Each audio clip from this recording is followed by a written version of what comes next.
Кереге орамал таңу. Қамқор ене келін түскен кезде-ақ ұл немерелі болу үшін оған ырымдап алғаш сойылған малдың ұлтабарын жегізеді. Ал жүкті әйел болса, біреудің үйіне өз дастарханынан апарған дәмді қыз тауып қоямын деп жемейді. Ауылдағы тәжірибелі әйелдер келін бойындағы сол өзгерістен-ақ оның жүкті болғанын сезе қояды. Олар келіннің құрсағы ақ айранға тойыпты, ақ алғысты болыпты деп енесіне тұспалдап жеткізеді. Осы емеурінен-ақ енесі келіннің бойына бала біткенін біліп, қуанышты хабарды жеткізген әйелге ризашылығын білдіреді. Келінді атамыздың аруағы қолдап жүрсін деп, ауылдағы үлкен үйдің оң керегесіне ақ орамал таңады. Осы керегеге орамал таңу жасалғаннан кейін келіннің жүкті екенін бүкіл ауыл біледі. Құрсақ шашу.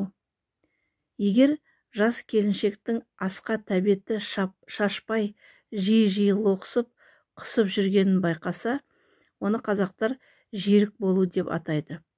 Осы кезде оның әлдебір асқа ықыласы, тәбеті ерекше ауады да тұрады. Енесі ауыл әйелдерін шақырып қонақ етеді. Осы кішігірім той құрсақ шашу деп делінеді. Бұл томалаққа жиналған тәжірибелі аналар өз үйлерінен бір-бір дәм пісіріп әкеледі. Оның себебі келіннің жерік болып жүрген асын тауып беру. Егер осы асы таптырмаса, яки жерігі қанбаса, ол босанғанша ішкен тамағын құса береді. Тамағы бойына сіңбейді. Мұны халық ит жерік болу дейді. Ит жерік болып дүниеге келген сәбидің есін жиғанша аузынан сілекейі аққыш болады.